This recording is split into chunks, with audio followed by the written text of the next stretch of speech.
जब हम सुबह वैक्सीन लगाने के लिए निकल रहे थे तो एक चाचा मिल गए हमको।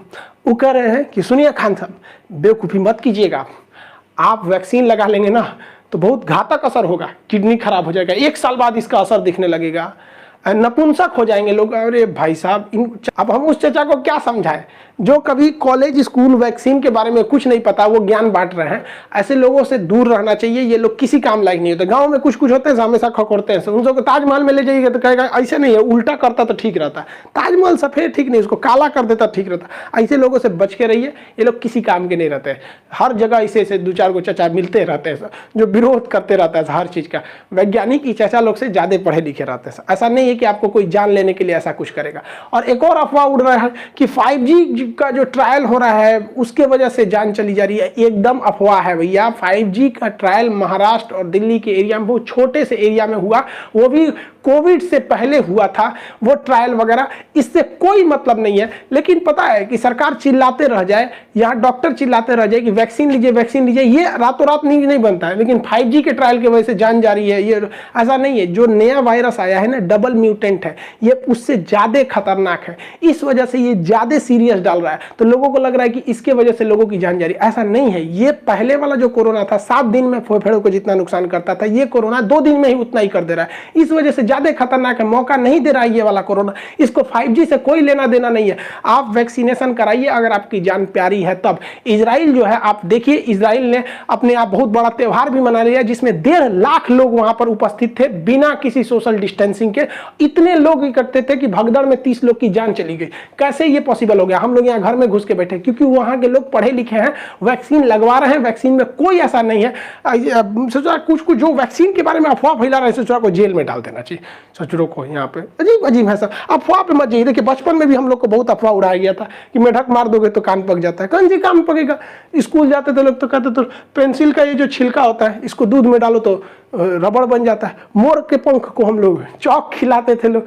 अजीब हाल होता है। यहाँ पे कहते बर्तन में खाना मत खाओ जिसमें बनता है, नहीं तो शादी में बारिश होने लगेगी। सूप जो चावल फट कर जाता है आगे मत जाओ, नहीं तो देर से ब्याह होगा या फिर दहेज नहीं मिलेगा। बगुला उड़ के जाएगा तो बगुला बगुला तार दे सोने के तलवार। ये सब क्या था? ये सब अफवाहें थी। तो हम हिंदुस्तानियों को बचपन से ही आदत है कि गुल्लर के फूल पड़ जाता है तो कोई चीज़ खत्म नहीं होता है। तो इस अफवाह पे ध्यान नहीं देना चाहिए। वैक्सीन कारगर है। हमारे भाई साहब, सीरम इंस्टीट्यूट ऑफ इंडिया जो पुणे में इसका हेडक्वार्टर है, उसके मालिक आधार पूनावाला, इन्होंने भारत छोड़ के लंदन शिफ्ट हो गए कुछ दिन के लिए। इन्होंने बताया कि कुछ मुख्यमंत्रियों, कुछ बड़े बड़े उद्योगपतियों, अधिकारी तथा बड़े रसूख वाले लोग इनको फ़ोन करके धमकी देते थे, और जिस वजह से ये बहुत ज़्यादा फ्रस्ट्रेशन में थे और ये लंदन शिफ्ट हो गए। और इन्हें पत्रकारों ने पूछा कि आप इस बढ़ते कोरोना को ले किसे जिम्मेदार मानते हैं? क्या आप चुनावी रैली या कुंभ के मेला को जिम्मेदार मानते हैं? तो इन्होंने कहा कि अगर हम इसका जवाब देंगे तो हमारी जान भी जा सकती है। ये देश के लिए बहुत गलत बात है।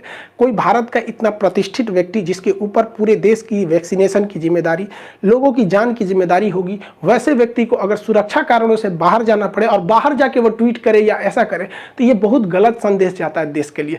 ऐसा नहीं होना चाहिए। हालांकि सरकार ने उन्हें वायु सुरक्षा दी थी। ये बहुत शर्म की बात है कि इतने बड़े व्यक्ति को वायु सुरक्षा दिया जाए। इनके लिए इस देखिए, सुरक्षा के लिए ये केवल ये नहीं होता कि उसे जान से खतरा।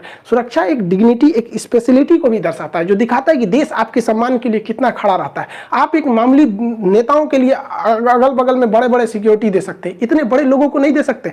ये लंदन चले गए। अब कुछ लोग का कहना है कि क्या वैक्सीन का प्रोडक्शन प्रभावित होगा? कुछ प्रभावित नहीं होगा। किसी के ये खुदे थोड़ी ना वैक्सीन बनाते थे, इनके अंडर काम करने वाले वो पूरी तरह से बनाएंगे।